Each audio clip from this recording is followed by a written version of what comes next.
buenos días, bienvenidos a La Mañana en Saber Vivir. Hoy vamos a tratar de un tema que a usted le interesa muchísimo. Bueno, nos interesa a todos, que sobre todo es cómo mantener el cerebro sano. Y nos interesa porque estamos hablando del órgano que es más importante de todo nuestro cuerpo. El cerebro es el ordenador central. Por aquí pasan todas nuestras funciones y gracias a esto nos movemos, hablamos, nos expresamos, aprendemos, memorizamos. Los asuntos que vamos a tratar hoy son muchos, pero por ejemplo, para que puedan ir ya llamando al 902 40 40 26, les apuntamos algunas de las ideas clave que vamos a hablar hoy en Saber Vivir, que son los fallos de memoria, que puede tenerlo recurrente o que lo puede tener puntualmente, el Alzheimer, la falta de riego, los síntomas incluso de un ictus, y además nos vamos a ocupar de otros temas interesantes, como por ejemplo, ahora que están ustedes desayunando, vamos a hablar del desayuno, vamos a hablar de la cena, del sueño, de cómo duerme y de la flora intestinal, que parece que no la vemos, pero que nos puede causar unos efectos secundarios que podemos controlar, Son tontorrones, pero los podemos controlar. ¿Por qué? Pues porque hemos encontrado las siguientes noticias, que quiero que además las vayamos comentando con los doctores, que es el titular: desayunar poco y cenar mucho es malo para tu corazón, que solemos hacerlo bastante. Un estudio destaca que es mejor dormir poco que mucho y no romper los ciclos del sueño, dormir poco y bien y no mucho y mal, ¿de acuerdo?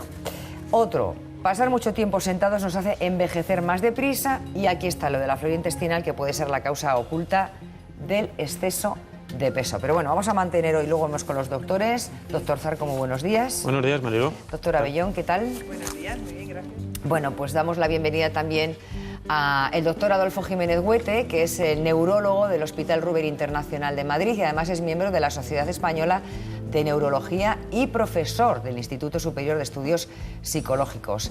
Muy buenos días, doctor. Buenos días. Bueno, luego comentamos estas noticias de actualidad, pero quería centrarme en el cerebro, porque claro, la gente dice, pues mira, a mí ni me duele, sí que tenemos miedo a que nos dé un ictus o empezar a padecer Alzheimer. ¿En qué síntomas nos tendríamos que fijar para saber que tenemos que ir al médico a ver lo que él nos vaya a decir? Bueno, el cerebro, como has comentado, participa en todas las funciones del organismo, pero si nos centramos en las funciones cognitivas, mentales, sobre todo hay que tener en cuenta la memoria, el lenguaje, el reconocimiento de personas y objetos, la orientación espacial y una función muy importante que es las funciones conductuales, es decir, un comportamiento adecuado en sociedad y tener iniciativa y capacidad para resolver problemas. Cuando falla cualquiera de estas funciones o en combinación, significa que algo está pasando. Pero es que hay mucha gente que puede confundirse con la sintomatología, porque dices un fallo de memoria, uno no lo sabe calibrar bien, no sabes cuántos fallos de memoria tienes, si son graves o no lo son. La simetría yo creo que es cuando ya te está haciendo un efecto más grave, ¿no? Un ictus, por ejemplo, digo yo. Y lo de la coordinación también. Sí, normalmente en el caso del ictus es una patología diferente a la degenerativa. En estos casos lo que se produce es una falta de riego o bien un derrame, una salida de sangre fuera de los vasos, y ahí se producen manifestaciones focales, pérdidas de fuerza, de sensibilidad, de visión, asimétricas. Esas son las sintomatologías. Luego vemos que el cerebro pues es muchísimas carreteras unidas que van, es una maraña, ¿no?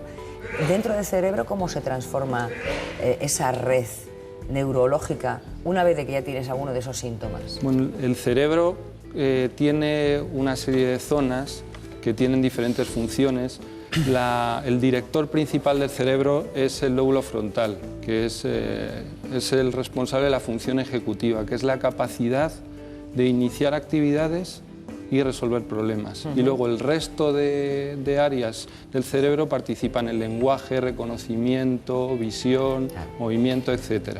Y todas estas diferentes áreas antes se pensaba que estaban muy centradas en un punto concreto, pero ahora se habla de redes neurales. En realidad son redes extensas. Bueno, luego lo vamos a ver de una forma muy didáctica, porque evidentemente ya sabemos de qué está compuesto el cerebro, y decimos que es uno de los órganos, si no el más importante de nuestro cuerpo, y vamos a explicarlo de una forma muy detallada y muy clarita para que podamos entender nuestra sintomatología y si lo tenemos vamos al médico y si no aprendemos, ¿de acuerdo? Pero vamos a ver, lo del desayunar poco y cenar mucho, que dice que es malo para nuestro corazón, doctor Zarco y doctor Abellón. ¿Recuerdas, Mariló, el refrán castellano de todo español tiene que desayunar como un rey, tiene que comer como un príncipe y tiene que cenar como un mendigo, ¿no? De cierta manera, el refranero español, con toda su sabiduría, pone de manifiesto lo que en Estados Unidos ha puesto de manifiesto en un estudio donde se ha comprobado, es un estudio para hombres, pero en cualquier caso sirve también para mujeres, hombres y mujeres, y por lo tanto, si está usted desayunando, tome nota de lo que le vamos a decir.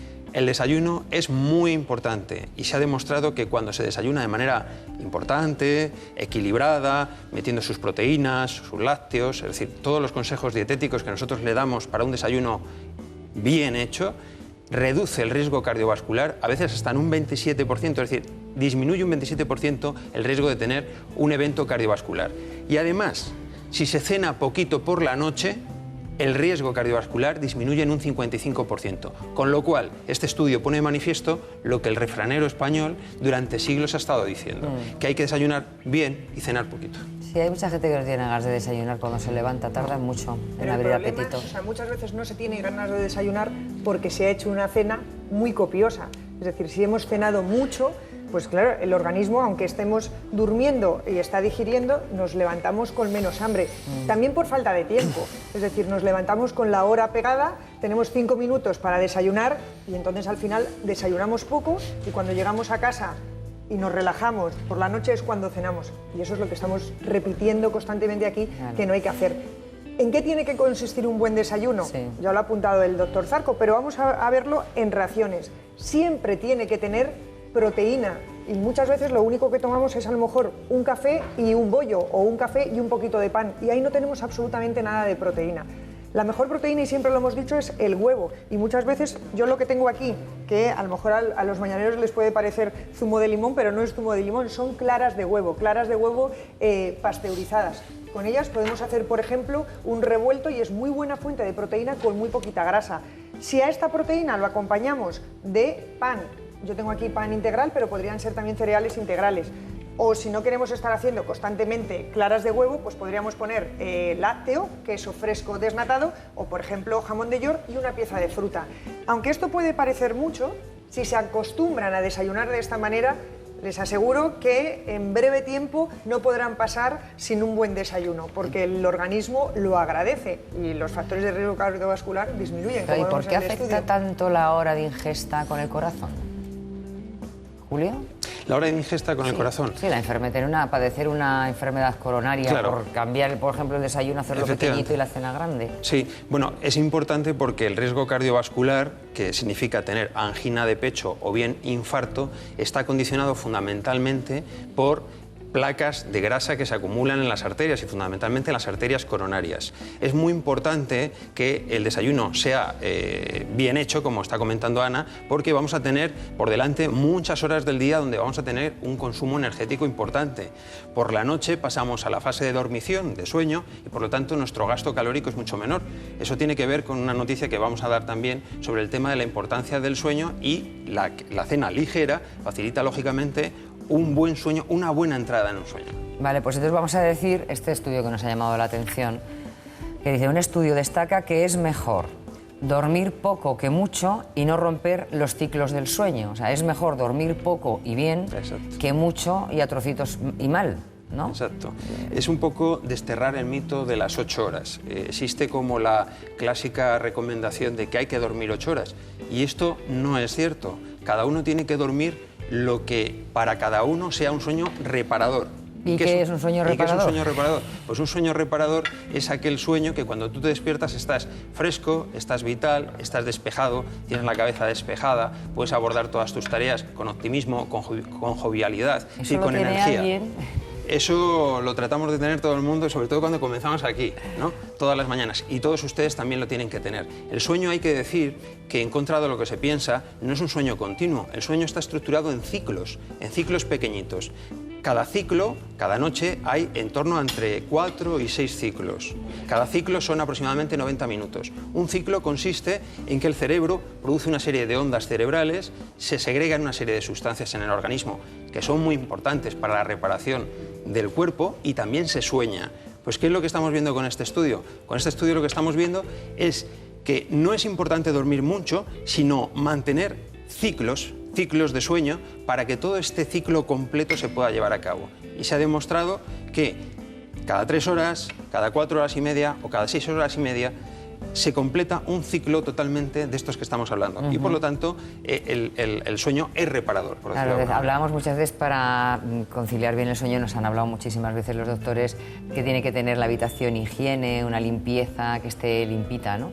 Fresquita también, para no pasar demasiado calor, pero de la alimentación también hablamos. Estaba la doctora Bellón comentando que cenar mucho impide, ¿no?, conciliar el sueño con calma y profundidad. Cenar mucho y sobre todo tener en cuenta qué es lo que cenamos. Por ejemplo, si la cena se compone fundamentalmente de grasas, el organismo le cuesta más trabajo digerir esas grasas y vamos a tener una digestión pesada. O incluso muchas veces influye si nos vamos a la cama y tenemos en la habitación televisión. Eso no es bueno, es decir, nos tenemos que ir a la cama relajados. Relajados implica haber cenado por lo menos 1 hora y media o 2 horas antes de acostarnos, una cena liviana, como bien apuntaba Mariló, y si además terminamos esa cena o poco antes de irnos a la cama nos tomamos una infusión que nos pueda relajar, bueno, pues vamos a facilitar que la entrada en ese sueño reparador sea mucho más rápida.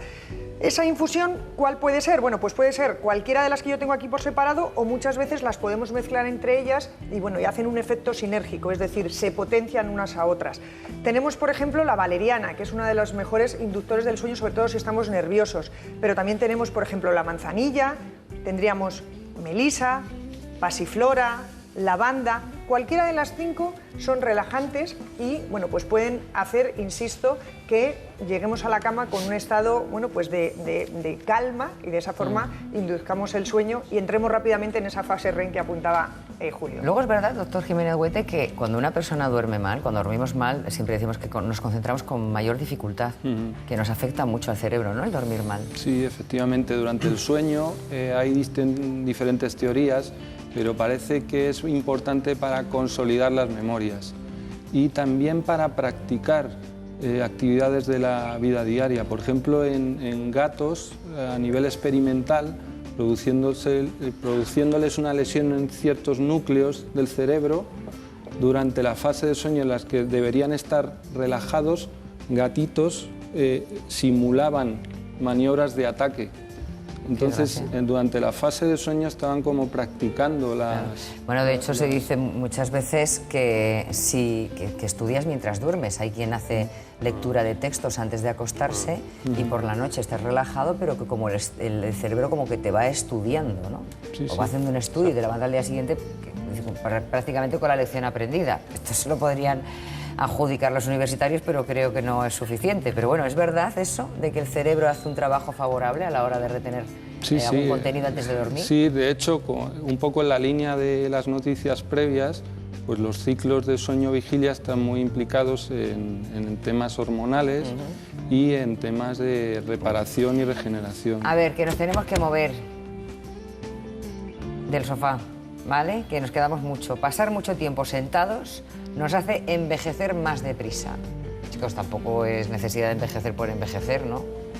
Se puede frenar, ¿no?, levantándose y haciendo ejercicio, digo yo. Hay que frenarlo, efectivamente, moviéndose, a ser posible coordinadamente, que ahora nos va a comentar nuestro acompañante, coordinadamente y con ritmo, pero el movimiento sí es cierto que ha demostrado, o por primera vez se ha demostrado en un estudio realizado en Inglaterra, que tiene afectación genética positivamente. Es decir, ¿qué es lo que estamos queriendo decir? Cuando nos movemos, cuando hacemos ejercicio, nuestros cromosomas, nuestro material genético rejuvenece, porque en los cromosomas hay unos cachitos pequeñitos que se llaman telómeros, y estos telómeros, cuando existe ejercicio, cuando hay movimiento, estos telómeros aumentan, y eso significa que el envejecimiento se retarda. Por lo tanto, por primera vez estamos viendo cómo el ejercicio sí efectivamente tiene repercusión directa sobre nuestras células y sobre nuestros genes. Claro, en eso, Cristina, sí que es importante también que nos explique luego qué tipo de ejercicios podemos hacer, no solamente el diario, para que la gente lo vea con monotonía, pues la pesa, la máquina, que dices tú, ay, qué pereza, pero siempre ella también da ideas divertidas a la hora de ofrecer bailes que vienen bien para todo, incluso para la memoria. Pues Mariló, fíjate, el baile de salón es Una coreografía, es hacer ejercicio mental, ¿no? Tienes que pues, integrar tanto movimientos como memoria, espacio, y hay estudios que han demostrado que el caminar a diario al menos 30 minutos protegen o mejoran la memoria. El mecanismo exacto es incierto, pero es un hecho que la actividad física no solo mejora la parte motora, sino la parte mental también. Se dice inmediatamente cuando vas al gimnasio que a gusto me he quedado, estoy más liberada, más descansada, como que se me abre la cabeza. En fin, bueno, abrimos la consulta, 902 40 40 26, el teléfono ya lleva abierto toda la mañana, lm1@rtv.es es el email donde nos pueden escribir, y mientras tanto vamos a ver el semáforo para que les recuerdo el perfil de personas que, según la sintomatología que vamos avanzando, tendrían que ir al médico de familia para hacer la primera consulta. Por ejemplo, aquellos que tienen el color verde, y si usted tiene los síntomas que decimos, el perfil que corresponde al color verde, tranquila, tranquilo, que sepa que está bien. Pero cuidado con los que ya se ponen en rojo y en morado, ¿de acuerdo? Vamos a ver cuáles son los perfiles de las personas de color verde. Color verde, como tú acabas de decir, efectivamente, son todas aquellas personas que se encuentran sanas mentalmente, coordinación buena, movimientos adecuados, no temblor, buena memoria, sanos mentalmente. El rojo. Rojo. Aquí ya hay que ir al médico. Rojo es cuando comienza a aparecer algún síntoma o signo de alarma. Puede ser pequeñito, es decir, pérdidas de memoria con cierta frecuencia, aparición de algún temblor, hormigueos, cosquilleos, cosas pequeñitas e inaparentes, pero con cierta frecuencia que se empiezan a ver. De acuerdo. Bueno, el moradito es ya de cabeza, ¿eh? Moradito son todos los síntomas que hemos destacado antes que no dificultan la vida cotidiana, es decir, no dificultan en el caso de que sea rojo para su vida cotidiana y normal, pero en el caso de que las pérdidas de memoria, los temblores, las alteraciones en el movimiento, etcétera, dificultan en algún momento su vida cotidiana, la relación con los que le rodean y con lo que usted hace, aquí hay que acudir sin lugar a dudas. Vamos a ver a través de una resonancia magnética cómo es el cerebro por dentro, ¿de acuerdo? Que lo vamos a ver mucho más sencillo y sobre todo qué consiguen los doctores Jiménez Huete con una resonancia magnética. Antes se hacían los TACs, todavía supongo que se siguen haciendo, pero esto es más evolucionado, ¿no? Aquí lo podemos explicar. La resonancia magnética es un estudio de imagen de alta resolución que se basa no en rayos X, sino en campos magnéticos, y nos muestran toda la anatomía del cerebro, es decir, los distintos lóbulos, y nos diferencian el tejido sano del tejido anormal. ¿En qué lo diferencia? Por ejemplo, en este caso, las zonas que son más oscuras en esta secuencia son patológicas, es anormal. Y en el terreno de las demencias y los problemas de memoria, lo que tiene mucha importancia es la atrofia cerebral, la disminución de volumen. La disminución de volumen en ciertas áreas es sugestiva de problemas degenerativos. ¿Eso se dan cuenta en la consulta? Es muy frecuente que en la consulta de atención primaria lleguen pacientes que manifiestan síntomas como les hemos comentado antes, que pueden ser problemas en la coordinación, falta de memoria. Sí es cierto que en la consulta de atención primaria, que es la primera entrada en el sistema sanitario, el médico de familia tiene que hacer una buena anamnesis, es decir, interrogar adecuadamente al paciente, y una buena exploración neurológica, que es una de las bases principales de la neurología. Sí. Hombre, no tenga miedo, porque además de que están en muy buenas manos, luego toda esta aparatología también hay que acostumbrarse a ellas, no hay que tenerles miedo. Isabel Otero, por ejemplo, como son máquinas enormes y aquí no las podemos traer, ha llevado la cámara a uno de los lugares donde nos van a enseñar con detalle cómo se hace la resonancia magnética. Nos adentramos en el órgano más noble y misterioso de nuestro cuerpo, el cerebro. Si algo falla en él, hablamos de enfermedad neurológica, un problema que afecta a 7 millones de personas en España. Puede ir desde un simple dolor de cabeza o un mareo por falta de riego hasta algo mucho más grave como un ictus o una demencia. Por eso es fundamental acudir al especialista ante el menor síntoma. Tras la toma del pulso cardíaco y de la tensión arterial, el médico suele realizar una exploración física que le puede desvelar muchos secretos del cerebro. Por ejemplo, la forma de caminar dice mucho a los neurólogos. La marcha proporciona muchísima información, y proporciona muchísima información porque va a tener diferentes componentes que van a participar en la marcha, como son la función motora, la fuerza, como es la coordinación, como es el equilibrio, como es la sensibilidad. Además, se comprueba la audición, la simetría de la cara y los reflejos, hasta el fondo de ojo y el velo del paladar. Esta completa revisión sirve para conocer cómo funciona el sistema nervioso en un primer nivel. Para profundizar, el médico puede realizar más pruebas diagnósticas. Una van a ser análisis de laboratorio, en segundo lugar pruebas neurofisiológicas, que son pruebas que hacemos los neurólogos para detectar la actividad eléctrica cerebral, la actividad de los nervios periféricos y en tercer lugar las pruebas de imagen. En este hospital cuentan con una resonancia magnética de 3 Tesla, el doble de la potencia habitual, lo que permite obtener unas imágenes del cerebro con muy alta calidad. La máquina funciona como un gran imán, por eso el paciente debe entrar sin ningún tipo de objeto metálico. La resonancia es la técnica indicada si tenemos una lesión cerebral en la mayor parte de los casos. En algunos casos todavía se utiliza el TAC, por ejemplo en los traumatismos, pero en general la resonancia magnética hoy es la técnica que más se usa para diagnosticar enfermedades cerebrales. Esto es lo que llamamos una resonancia funcional. Esta resonancia es un estudio que se hace mientras el paciente está haciendo algo, una tarea, que puede ser pues, tan sencilla como mover una mano o tan compleja como hablar. Los puntos amarillos señalan la zona del cerebro que determina el habla, y esta otra imagen es una tractografía cerebral. Se resaltan con colores los tractos neuronales que conectan el cerebro con el resto del cuerpo. Así es posible hacer un mapa muy preciso para el cirujano a la hora de operar. Si lo que queremos ver es el riego sanguíneo cerebral, se utiliza otra prueba, la ecografía de la arteria carótida. Doctor, ¿qué información les da esta prueba? Pues la prueba ecodoppler da la información sobre el riego hacia el cerebro por parte de las arterias, entre otras la más importante, la carótida interna, y nos va a informar sobre si tenemos una estrechez importante. Y esa falta de riego puede provocar un infarto cerebral, es decir, un ictus. Por eso es tan importante detectarlo a tiempo, y cuanto antes, mejor. A mí me ha llamado la atención lo joven que es el paciente en este caso, pero no se han sorprendido los doctores. Bueno, lamentablemente en neurología vemos pacientes en todo el rango de edad, porque la gente joven no está exenta a enfermedades neurológicas. La más frecuente es la migraña, o jaqueca, pero también hay enfermedades graves, esclerosis múltiple y enfermedades degenerativas. Claro, Por fortuna es mucho más frecuente en la gente mayor. Las enfermedades neurodegenerativas son propias de la gente con edades avanzadas, ¿no?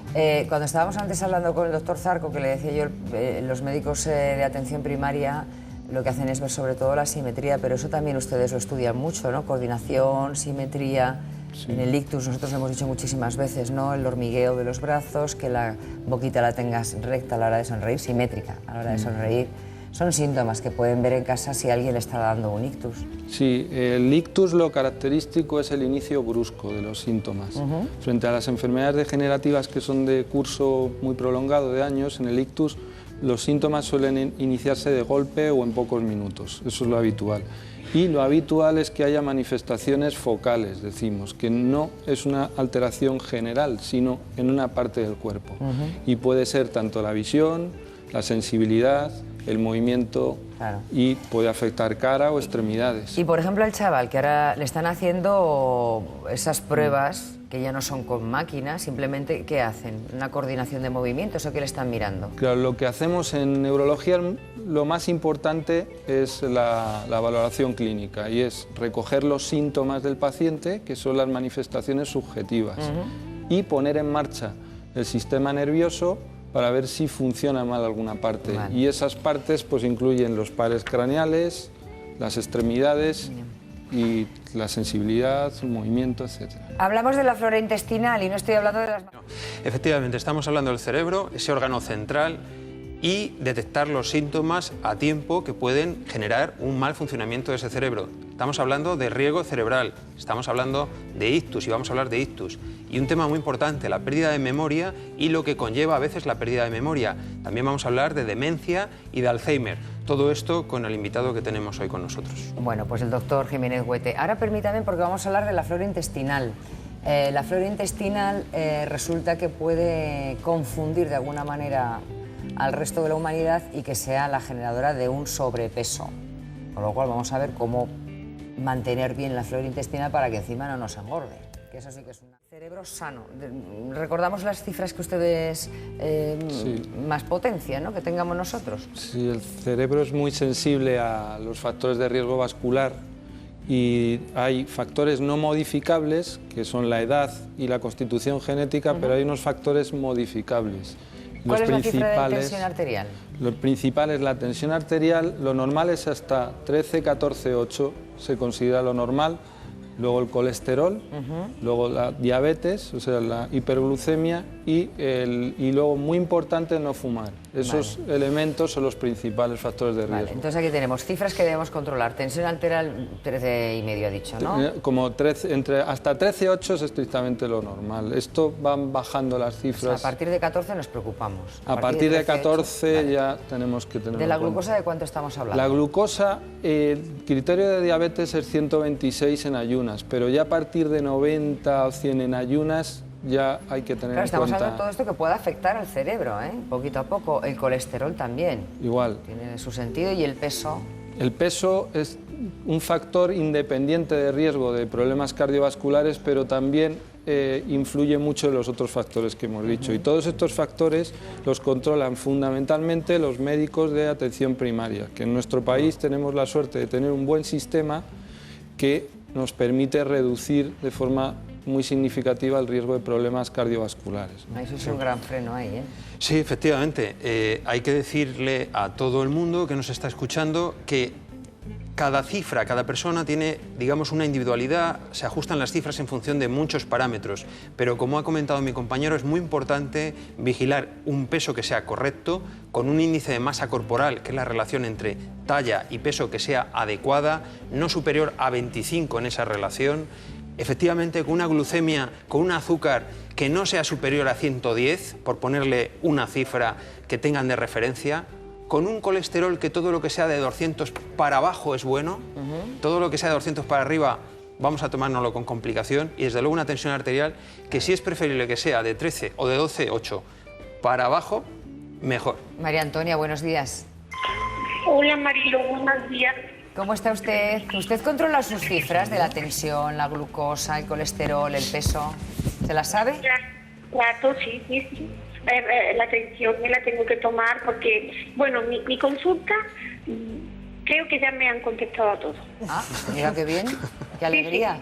Sí. Me han contestado porque tengo un poquito de sobrepeso. Los síntomas que ustedes han explicado de que se me duermen un poquito las manos, de que paso algún tiempo más de la cuenta sentadita por mi sobrepeso. Las cosas en cocina las tengo que hacer sentada porque no puedo estar mucho de pie. Pero en fin, luego lagunas de memoria, ahora me están pasando. Creo que no soy demasiado mayor como para eso. En fin, muchas cositas que ustedes ya me han respondido y yo digo, todo eso lo tengo yo. Bueno, entonces, claro, llega a la conclusión de que todo eso tiene usted, pero ¿a qué conclusión ha llegado exactamente? ¿Qué tiene qué, María Antonia? Pues que tengo que seguir como lo que estoy tratando, que no sé si lo consigo de hacer.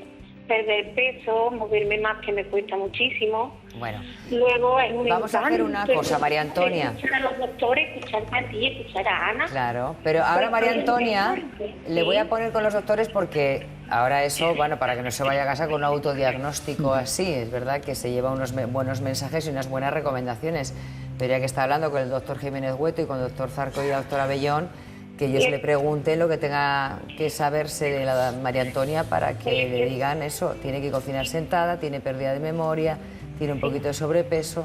Sí, María Antonia, aquí lo principal es cuando hay fallos de memoria, los fallos de memoria los tenemos todos en el día a día, pero muchas veces son fallos de atención y concentración. Lo que es preocupante es cuando los fallos de memoria son progresivos. Es decir, que uno no recuerda cosas que ha hecho los minutos, horas o días previos y eso cada vez va a más y cada vez le va interfiriendo más en su vida diaria. Cuando son fallos aislados, algún despiste, suelen ser fallos de concentración, pero si usted tiene problemas para manejar el dinero, para orientarse por su barrio, para recordar nombres de personas conocidas, para reconocer a personas, eso ya es bastante preocupante y bueno, hay que acudir al médico. A veces es un tema metabólico, no es un tema cerebral, es un tema de tiroides. A ver, María o de Antonia, vitaminas. discúlpeme, doctor, ¿qué años tiene? 65. 6'5". ¿Cuánto pesa? ¿Cómo? ¿Cuántos kilos pesa? 101 kilos. 101 kilos. Sí. Es que son las preguntas que determinan todo, ¿eh? ¿Y cuánto mide? Mido 1,51. Bueno, con eso ya os vais dando cuenta de... Hombre, Claro. 101 kilos son muchos kilos, Claro. María Antonia, cariño. María Antonia, Y bueno, sí. mi pregunta, Mariló, Sí, ¿está? sí, te escucho. Mi pregunta era, bueno, yo llamé ayer para esto. ¿Por qué tengo unas lagunas ahora que antes, hasta ahora no las he tenido? Resulta que yo soy, bueno, sí, tengo mucho tiempo para pensar, estoy pensando y de pronto me paro ahí. Me paro, trato de recordar y bueno, tengo que rebobinar, me cuesta un poquito, perder ni nada de eso, no. Aquí en casa yo estoy con mis pensamientos, mis cosas. Bueno, me paro en seco, digamos, ¿no? Vale, a ver qué le puede pasar, María Antonia. Sí, lo que hemos comentado, cuando hay olvidos y tiene usted la impresión de que son una cosa no momentánea, sino mantenida o incluso progresiva, debe acudir al médico para hacer una serie de test. Luego, en el programa haremos un simulacro con un test corto y a partir de esos test nosotros decidimos si el paciente tiene la función cognitiva, la función mental normal, tiene fallos leves o tiene ya fallos más severos que necesitan tratamiento. Aquí vamos a hacer un tesecito ahora, a ver cómo sale. Sí, María Antonia, una cosa que le quería preguntar. ¿Tiene usted la tensión arterial bien o la tiene elevada? Bueno, pues he padecido de mucho porque tras una depresión que sufrí hace 7 o 8 años, pues tuve de todo. Pero estoy poniendo de mi parte y de la tensión ahora de 23 incluso que se me ponía, ya la tengo normalita. Bien, ¿está usted ahora...? Glucosa lo mismo, el colesterol lo mismo, es más, el ácido úrico lo he Claro. María Antonia, dame un segundito, que es que ya nos hemos quedado con la información necesaria para poder atenderle y contestarle. Es porque le pueda responder el doctor Zarco, ¿de acuerdo? Sí, mire, María Antonia, si está usted o ha tenido una depresión y está tomando a lo mejor alguna medicación para la depresión o ha estado tomando, también es cierto que la ansiedad y la depresión son enfermedades, son patologías que también influyen importantemente en la memoria. Incluso a veces los medicamentos que uno toma para este tipo de enfermedades también tienen cierto condicionante con la memoria. Lo que nos llama la atención poderosamente de usted es que tiene que controlarnos el peso lo máximo que pueda, porque tiene usted un exceso de peso importante que repercute en otras facetas de su salud, en la tensión arterial, en el colesterol, en el azúcar, pero también en la memoria y en cómo se encuentre usted despejada mentalmente. Tiene que actuar ya y eso tiene que tomar usted la determinación de perder esos kilitos de más. Un abrazo, María Antonia. Hablamos de un email que nos manda Nieves, que lo envió desde Huelva. Vamos a ver, Nieves tiene 42 años, ¿de acuerdo? Dice, cada vez tengo peor la memoria y me tiemblan las manos. Y pregunta Nieves, ¿hay relación entre una cosa y otra, entre tener peor la memoria y que le tiemblan las manos? ¿Es preocupante? Bueno, aquí lo primero que habría que ver es cómo tiene la función tiroidea. Si hay un hipertiroidismo te puede afectar tanto la memoria y producir temblor. También hay que revisar las medicaciones que ella está tomando, porque por ejemplo los antidepresivos producen también temblor. Y si se excluyen esos problemas de fármacos y metabólicos, hay distintas posibilidades. El temblor, cuando es un temblor de reposo, cuando la extremidad no está en acción, ese es sospechoso de problemas parkinsonianos, mientras que el que es mucho más frecuente y es más benigno es un temblor de acción o postural, que es mal pulso. Y ese sí se ha visto en estudios recientes, además por neurólogos de nuestro país, que existe una cierta asociación entre el temblor esencial y enfermedades degenerativas. María Teresa, buenos días. Sí. Hola, María Teresa. Hola. ¿Me escucha bien? Sí, sí, Estupendamente. ¿Qué quería consultar a los doctores? Pues mire, yo al ver el programa que anunciaron ayer para hoy, me ha parecido importante comentar lo que me pasa a mí. Hace tiempo que me está fallando mucho la memoria, pues para acordarme de cosas importantes tengo que apuntármelas, si no se me olvidan y salgo de casa y se me ha quedado en casa lo más importante. y también ponerlas a la vista antes de salir de casa para que no se me olviden. A veces tengo que ir a hacer alguna gestión en el banco y suerte de mis hijos que me acompaña alguno, porque es que se me bloquea la cabeza y me quedo como en blanco, y cuando salgo pienso, ¿qué ha dicho? Me he quedado en blanco y pienso, suerte que me ha acompañado alguno de mis hijos, porque es que me he quedado en blanco. Entonces a la tarde me empiezan a venir a la memoria cosas y bueno, voy recordando lo que han dicho, pero no todo, bastante, pero no todo. Entonces, claro, esto me preocupa porque suerte de que me acompañan y bueno, y entonces pues esto de la memoria pues no, sí, le preocupa. No, a ver, me preocupa mucho. A porque, ver qué claro, le dicen, Teresa. Entonces, otra cosita más. Sí. Entonces ahora pues uno de mis hijos me dicen que me apunte a hacer cursillos de informática, que esto me iría muy bien porque la memoria pues al no ejercitarla cada vez se pierde más.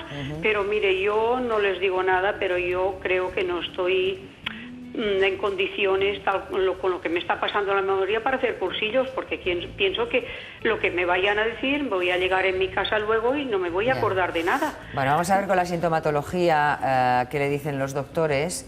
Vale. Y le aclaramos también lo de los cursillos. Vale. Pues muy bien. Por lo que describe, efectivamente debería ir al médico, porque los fallos de memoria que usted cuenta o que comenta están interfiriendo en su vida diaria, es decir, no son fallos aislados y el aspecto es que son fallos progresivos. Entonces, lo que tiene que ir es primero al médico de familia.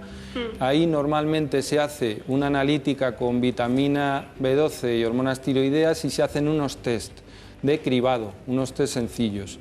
Si todo sale normal, se puede recomendar simplemente un control de factores vasculares y permanecer activo, y ahora por lo menos en determinadas zonas en España hay talleres de memoria que están diseñados para personas con sus características, y entonces ahí no tiene que tener miedo en ir a un centro de estas características. ¿Dónde puede esos talleres de memoria? Se coordinan a nivel de centros de salud, hay talleres de memoria, pero también a nivel de la comunidad. Yo trabajo en Madrid, en la Comunidad de Madrid hay un centro especial. María Teresa llama de Barcelona. Pues tendría que informarse con su médico de familia en su centro de salud qué medios cuentan a nivel de atención primaria, y si no, hay es que aquí centros... donde vivo no hay, tengo que desplazarme a Barcelona. ¿Al taller? Sí, ¿Se ha informado ya de lo de los talleres? Sí, lo he preguntado, pero aquí no hay, tengo que desplazarme a Barcelona. Y en áreas de mayores también, en los centros de mayores muchas veces hacen también talleres y actividades de ese tipo. María Teresa, quizá, vamos a ver, en Cataluña los centros de salud funcionan muy bien y efectivamente suelen tener talleres de memoria, talleres de habilidades cognitivas que se llama, pero si no, en el municipio, a través del ayuntamiento lo puede conseguir usted, porque en los municipios también se trabaja este tema. Es muy importante que no deje usted de tener actividad, aun entendiendo que posiblemente meterse en un curso de informática le haga a usted, digamos, agobiarse o angustiarse. Sí. Claro. Y eso la va a bloquear quizá más, porque le va a dar como más incertidumbre, ¿no? Claro, quizá. es que me da miedo porque la memoria me falla. Claro, pero no obstante no debe dejar usted de tener actividad, que pueden ser incluso hacer crucigramas, hacer sudokus, es decir, mover la cabeza lo máximo que pueda con juegos de memoria. Hay muchos incluso revistas de pasatiempos y demás que dentro de su simplicidad y que son cosas como muy elementales, le ayudan muchísimo a mover la cabeza. Es que siempre hablan de que el cerebro es un músculo, María Teresa, entonces hay que ejercitarlo. ¿Esto puede ser principios de Alzheimer?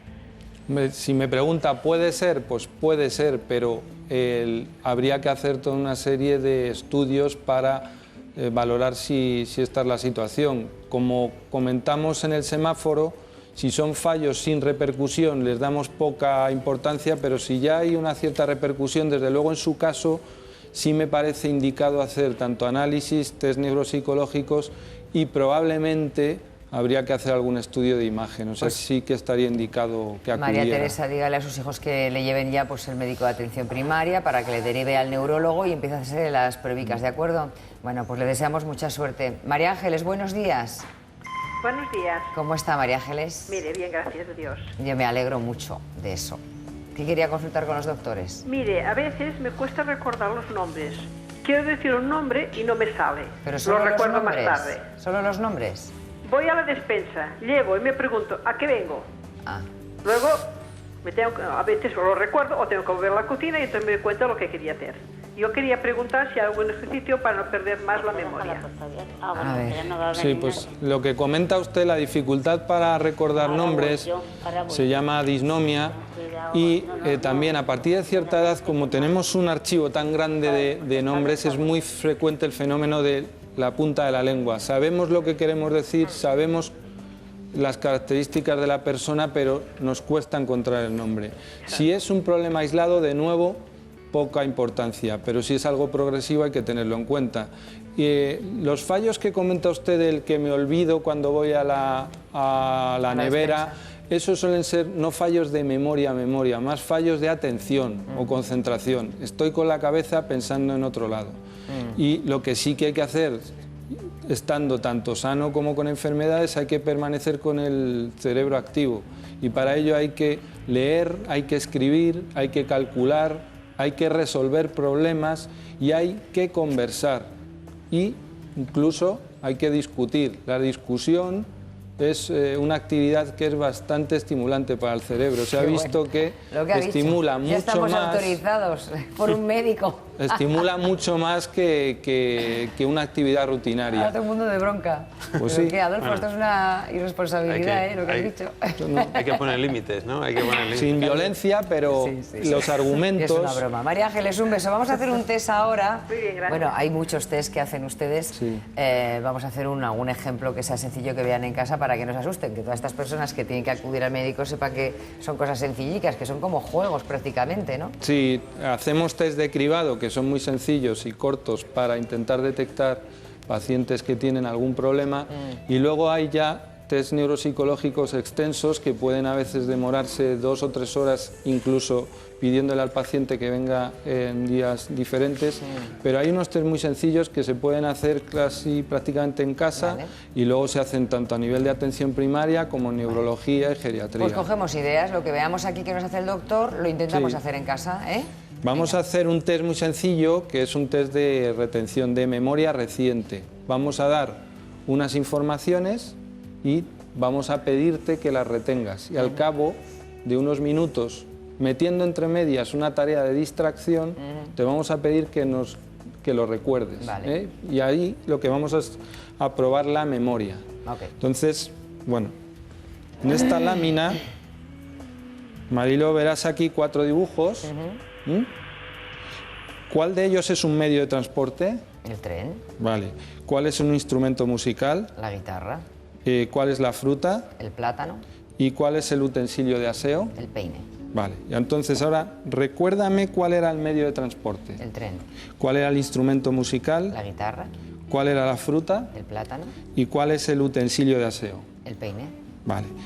Ahora haríamos una tarea de distracción que la vamos a aprovechar para hacer el test del reloj, que es un test que parece muy simple, pero realmente exige mucho al cerebro.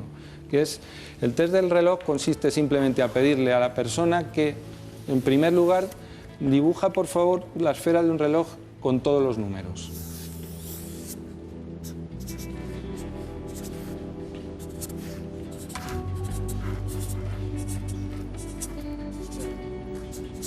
Muy bien. Y ahora señala ahí las 11 y 10. Bueno, entonces, este test que aparentemente es muy sencillo, pero en realidad implica conocimiento sobre lo que es el concepto del reloj. Digital, ¿qué? Si lo hubieras hecho digital, pues te hubiera dicho que... Hay gente que lo que pone son números romanos, y también lo hacen diseños muy curiosos. ¿Y eso es sintomático? No, de momento no. Vale. Pero bueno, lo que sí que es un test que parece muy sencillo, pero fijaos que marcar y 10 hacia el 2 exige una abstracción.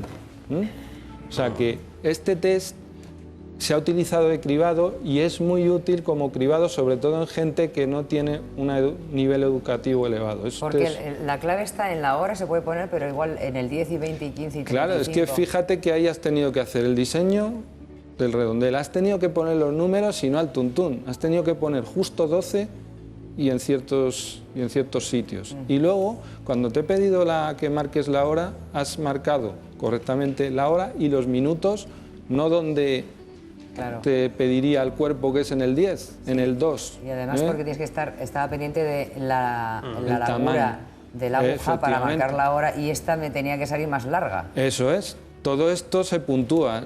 Hay distintos sistemas de puntuación, pero esto sería un reloj normal, es 7/7, ¿vale? Entonces, después de esta tarea, te voy a pedir que me intentes recordar los diferentes dibujos que te he presentado antes. Pues era un tren, una guitarra, un plátano y un peine. Pues perfecto, ¿no? Has recordado los 4 sin claves. Si no hubieras recordado los 4 sin claves, te hubiera dicho ¿cuál era el medio de transporte? Tren. ¿Cuál es el instrumento musical? Guitarra. ¿Cuál es la fruta? Plátano. ¿Y cuál es el utensilio de aseo? Peine. El peine. Bueno, pues lo normal es puntuar 2 puntos por recuerdo inmediato y 1 punto por recuerdo facilitado. Entonces, se considera normal 6 o más puntos, 6, 7 u 8 puntos, y por debajo de 6 ya hay que tener cuidado y hay que consultar con el médico. Y por último, una tarea muy sencilla también que metemos en los test es la resta en secuencia. La resta es mucho más complicada que la suma.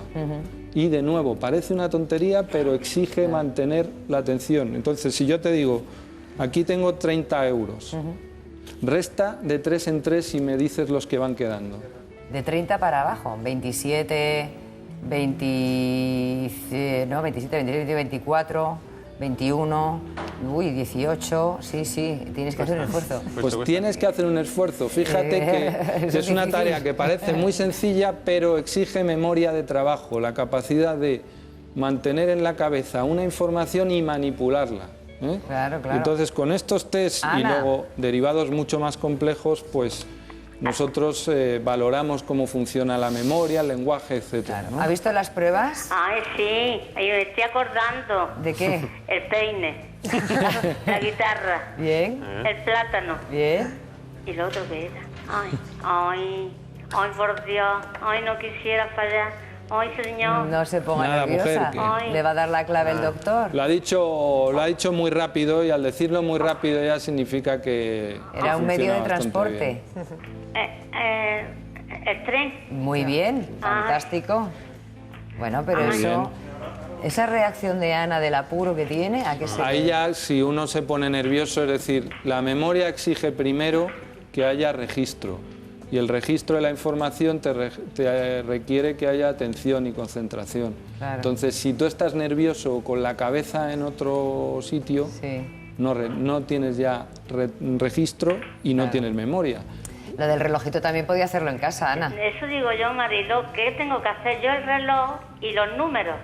Claro, lo que tiene que hacer es dibujar la esfera del reloj con todos los números y luego marcar las manecillas a las 11:10.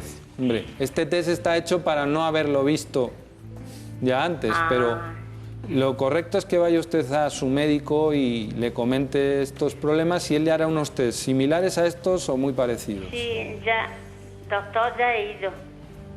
¿Y? Que, pues, porque me he quedado, a pesar de que no me acuerdo, que voy a la cocina, y yo que vengo aquí, y me vuelvo, y me siento, y luego al rato digo, se tengo que pelar zanahoria.